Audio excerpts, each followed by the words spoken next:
Hey everyone. सो मैंने आज एक इंटरेस्टिंग टॉपिक देखा यूट्यूब पे which is about OCEN। OCEN का मतलब होता है ओपन क्रेडिट एनेबलमेंट नेटवर्क।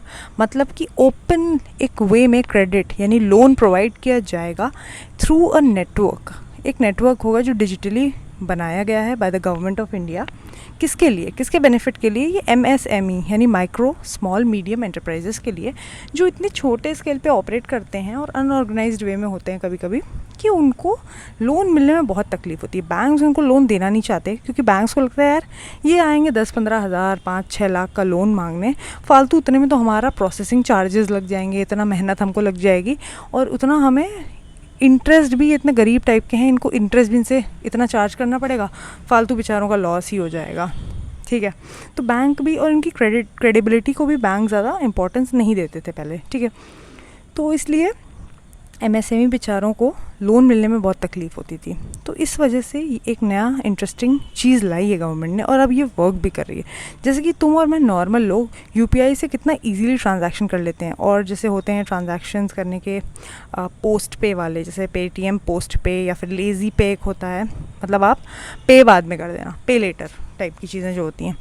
तो हम जैसे नॉर्मल इंडिविजुअल कस्टमर्स को जब इतना इजीली, हम बस आधार पैन का वेरिफिकेशन करते हैं, OTP आता है और हम बन जाते हैं एलिजिबल, वीडियो पे एक बार KYC होता है। हम जैसे लोग जो एकदम नल्ले पड़े हैं घर पे, हम जैसे लोगों को मिल जाता है कि और मतलब आप कंज्यूम करो चीज़ों को और आप Amazon पे लेटर और ये सब यूज़ करो। तो ये जो MSME है, ये इतना अच्छा ये लोग काम कर रहे हैं, एम्प्लॉयमेंट प्रोवाइड करते हैं स्किल अनस्किल्ड लोगों को।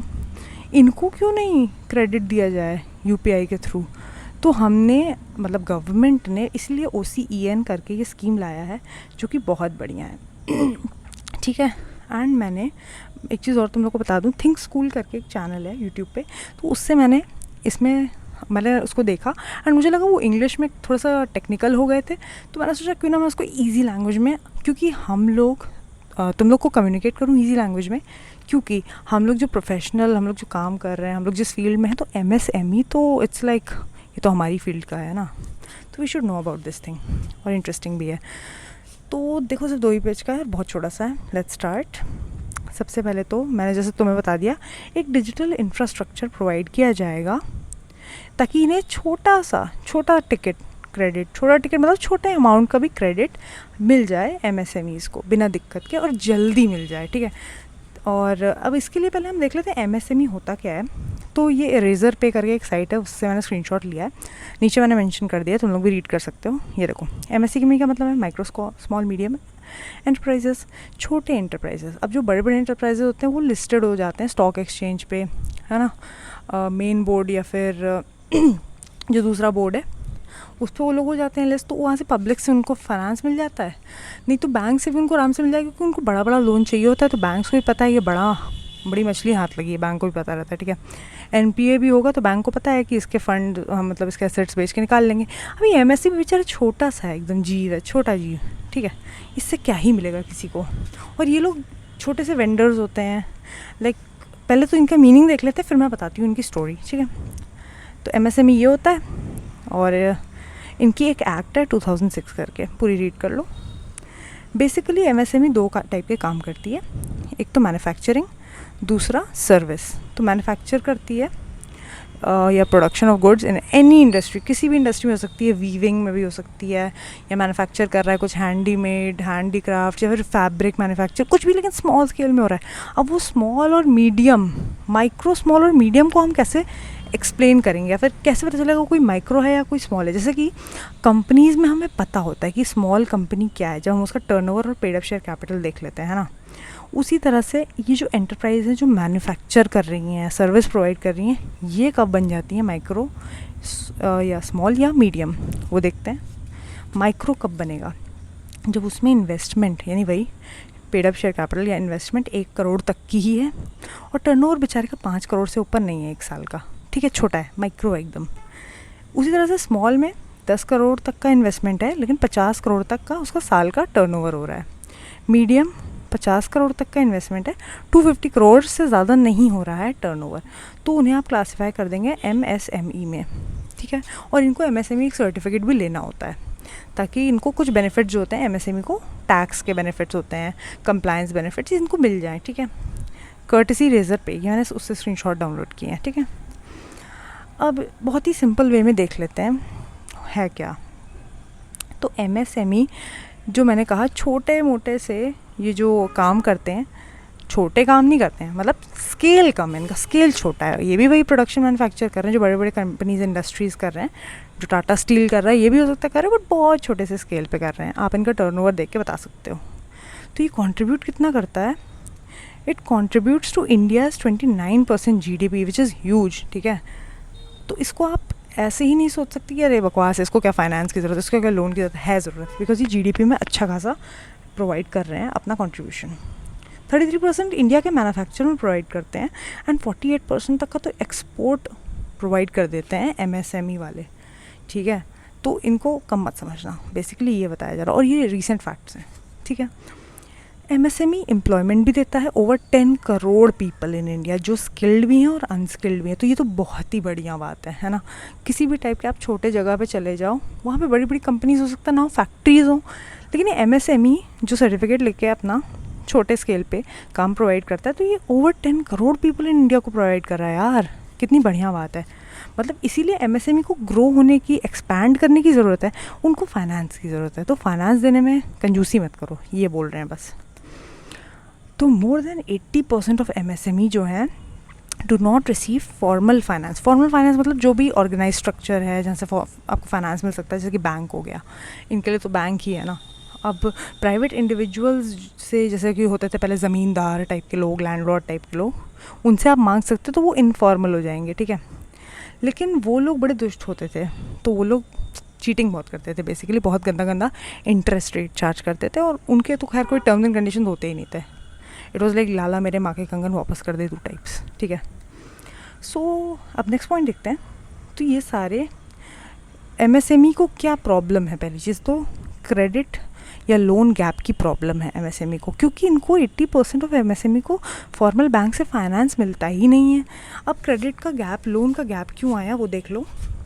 जो ये एमएसएमई है, कोई भी एंटरप्राइज ले लो छोटे से स्केल की, तो ये लोग इतने छोटे लेवल पे डील कर रहे होते हैं, इनका स्केल इतना कम है, ये लोग सिर्फ कुछ भी खरीदते हैं कैश पे खरीदते हैं, all the purchase are in cash, ठीक है। और फिर ये लोग कुछ भी बेच रहे हैं अपने फर्दर, जो भी सप्लायर है जिसको भी बेच रहे हैं ये लोग, तो उसको ये लोग अभी इतना, मतलब जैसे अगर लेट्स से लोग गांव वगैरह वाले एरिया में ऑपरेट कर रहे हैं, नॉट वेरी अर्बनाइज्ड, तो वो कोई इतना, वहाँ पे भी लोग इतने मालदार तो होंगे नहीं, और होंगे भी तो उनका एक तरीका होता है ऑपरेट करने का, वो क्रेडिट पे ही करते हैं। तो इन लोग को ये बोल देगा कि मैं 60 डेज बाद तो मैं पे करूँगा। तो एमएसएमई का बेचारे का इनपुट्स खरीदने में सारा पैसा चला गया, लेकिन अभी तक पैसा आया नहीं, 60 डेज़ के बाद आएगा। तो हर मंथ ऑपरेट कैसे करेगा यार एमएसएमई वाला, इतना छोटे स्केल का, उसके पास कोई पर्सनल फाइनेंस फंड भी नहीं है, छोटे स्केल पे ऑपरेट कर रहा है, तो उसको चाहिए, और बहुत बड़े 200 करोड़ अमाउंट नहीं चाहिए होता है इन लोगों को, छोटा छोटा अमाउंट चाहिए होता है, लाइक 500, यस, सबसे छोटा अमाउंट आज तक जो ये जो OCEN है जिसके बारे में हम बात कर रहे हैं, अभी तक इसमें सबसे छोटा अमाउंट जो लोगों ने एज अ लोन लिया है वो है 160 रुपीज़ का। Can you believe it? इतने छोटे से नीड्स हैं उन लोगों के यार, इतना क्यों उन लोगों को परेशान करना, दे दो, कंट्री का ही तो भला हो रहा है उसमें, ठीक है। तो इस वजह से इन लोगों को आ जाता था क्रेडिट या फिर लोन का गैप, क्योंकि कैश इनका जा चुका है ख़रीदने में और क्रेडिट पे इन लोगों ने माल बेच दिया, अभी तक इनको 60 डेज़ के बाद कहीं आएगा पैसा और तो ये जो प्रॉब्लम थी, ठीक है, यही चीज़ मैंने यहाँ पे मेंशन करी है। दे फेस कैश डेफिसिट, तो इनके वर्किंग कैपिटल रिक्वायरमेंट ही नहीं मीट हो पा रही थी, ठीक है। 6th पॉइंट पे आते हैं। Thus they need loans, credit facilities to smoothly and profitably operate. सही बात है, मतलब उनके वर्किंग कैपिटल ही नहीं मीट हो पा रहे हैं, तो फिर ये एक्सपैंड करने का सोच भी कैसे सकते हैं बेचारे, ठीक है। But banks don't give them, because ये स्मॉल इंडिविजुअल्स या स्मॉल एंटिटीज़ होते हैं, बैंक इनको लोन देता ही नहीं है, क्योंकि banks doubt their credibility, because ये इनके पास हो सकते हैं डॉक्यूमेंट्स ही ना हो, तो अपनी क्रेडिबिलिटी प्रूव करने के लिए सारा काम कैश पे ही होता है इनका। ये कौन से स्टेटमेंट दे पाएगा ये बैंक को कि ये देखो हमारे इतना बढ़िया P&L चल रहा है और ये वो बैलेंस शीट स्टेटमेंट देख लो, ये कहाँ दे पाएगा यार। तो छोटे मोटे से लोग हैं, छोटे एंटरप्राइजेस छोटे लेवल पे ऑपरेट करते हैं, इतना कंप्लायंसेस नहीं अफोर्ड कर सकते ये लोग, ठीक है, करते भी नहीं है, बिकॉज ये लोग मोस्टली अपना पुराने स्टाइल में ऑपरेट करते हैं कि कैश वैश में काम चलता है। ठीक है। इवन इफ चलो मान लिया कि किसी बैंक ने दे भी दिया अगर क्रेडिट इनको, ठीक है, दे भी दिया, तो बैंक क्या करेगा, ह्यूज इंटरेस्ट 30 से 40%, जो कंपनीज से बैंक 3-4% का इंटरेस्ट लेता है, इनसे लेगा 30 से 40%, क्योंकि बैंक को भी ये है ना कि पता नहीं यार ये लोग कैसे वापस करेंगे, पैसा करेंगे भी नहीं कि वापस, तो बैंक को भी अपनी सेफ्टी देखनी है ना। एंड ऑल्सो जो बैंक है उसको भी रिकवर करना है, उसको भी प्रॉफिट तो कमाना ही है बैंक को, ठीक है। और ये लोन प्रोसेस करने की जो कॉस्ट होती है वो बैंक को बहुत भारी पड़ती है, क्योंकि उसमें इतनी सारी लीगल फॉर्मेलिटीज़ होती हैं जो बैंक को करनी पड़ती हैं। और ये आया है 5,000 का लोन लेना, एंड बैंक इज़ लाइक भाई 5,000 का क्या लोन दूँ, 25,000 की तो मेरी कॉस्ट ही पड़ रही है प्रोसेस करने की, 5,000 का लोन देगा, अरे जाओ यार तुम, ऐसे करके भगा देगा बैंक इसको, MSME वाले छोटे से जो एंटिटी है इसको, ठीक है। Banks have huge compliance list of many documents, क्योंकि बैंक में तुम लोन लेने जाओ तो बहुत ज़्यादा चेकिंग, वेरिफिकेशन सब कुछ किया जाता है। लेकिन वही अगर कोई बड़ा सा आदमी आ गया, जैसे नीरव मोदी आ गया, बड़ा आदमी है, उसका नाम ही सब कुछ है, ठीक है। किंगफिशर वाला विजय माल्या आ गया था, बड़ा नाम, बड़ा आदमी, तो उसके बाद भले ही बहुत सारे NPAs हों, भले ही भाग जाए लेके, वो तो खैर फ्यूचर की बात है, बट दे देगा बैंक सोचेगा अरे चलो सही है, इसके पास तो बहुत एसेट्स हैं और मार्केट वैल्यू है भाई इस आदमी की, ऐसा बैंक सोच के दे देगा।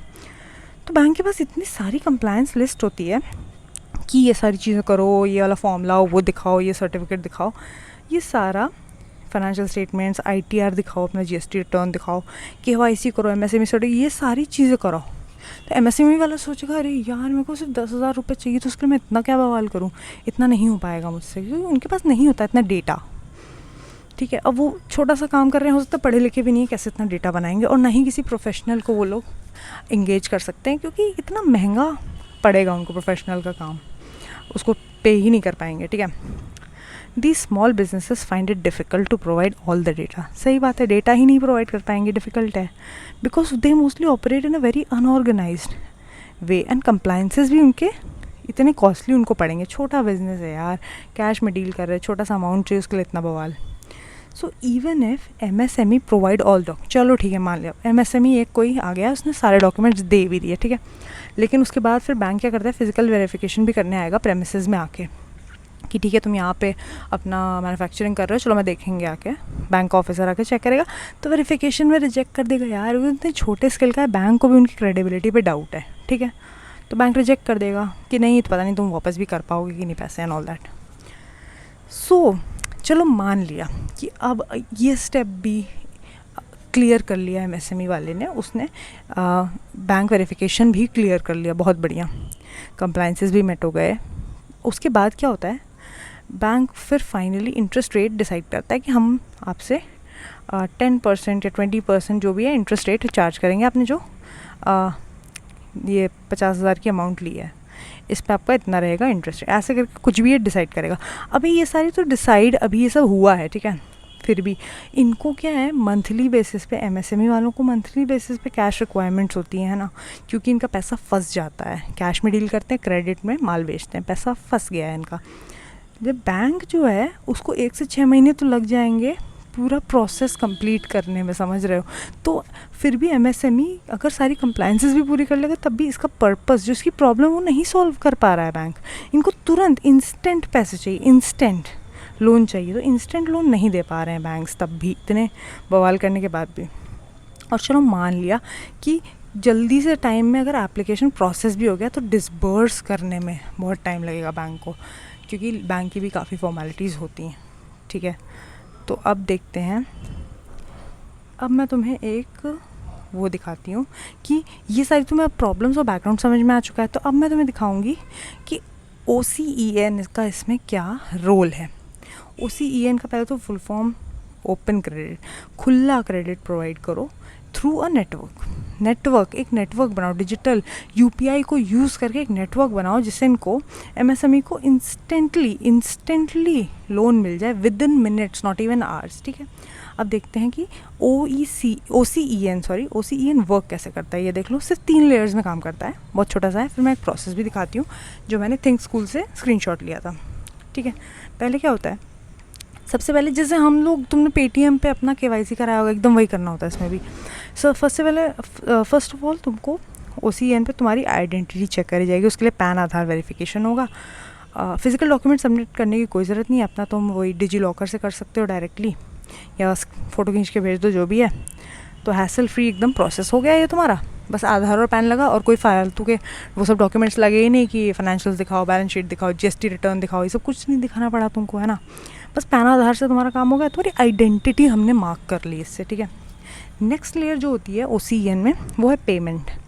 अगर तुम्हारी आइडेंटिटी अप्रूव हो चुकी है तो लोन तुमको इतना डायरेक्टली मिलेगा कि तुमने अब मांगा कि 5,000, तो डायरेक्ट UPI के थ्रू तुम्हारे बैंक अकाउंट में आ जाएगा। लेट्स से तुम, अभी मैं एग्जांपल में दिखाऊंगी पेटीएम से कैसे कर सकते हो। MSME वालों के लिए कितना बढ़िया है ये चीज़, ठीक है। और तुम लोन को रीपे भी कर सकते हो इंस्टॉलमेंट से, वो भी अपना सिर्फ UPI के थ्रू, इतना बढ़िया। और थर्ड लेयर इसमें एक होती है डेटा की, मतलब कि आप ये चिंता मत करो कि आपने अपना डेटा जिसको दिया है वो चोरी ना कर ले आपका डेटा, आपने पैन आधार का वेरिफिकेशन कराया एंड ऑल दैट। तो आप इस चीज़ के लिए चिल रहो, बिकॉज आपका डेटा एकदम एम्पावर्ड एंड प्रोटेक्शन आर्किटेक्चर के अंदर रहेगा। मतलब डेटा आपको, कोई भी आपका पर्सनल डेटा फालतू में शेयर नहीं किया जाएगा, ठीक है। अब प्रोसेस दिखा देती हूँ, जो मैंने थिंक स्कूल के उससे स्क्रीनशॉट लिया है, ठीक है। तो ये इन लोगों ने क्या किया, ये कोई है MSME वर्कर या फिर MSME के अंडर आते हैं, रजिस्टर्ड हैं, कोई रवि करके। इनको लोन चाहिए था 5 लाख का, ठीक है। इनको 5 लाख का लोन चाहिए, तो इन्होंने क्या किया, अब ये OCEN की बात हो रही है। OCEN कैसे वर्क करता है, ठीक है।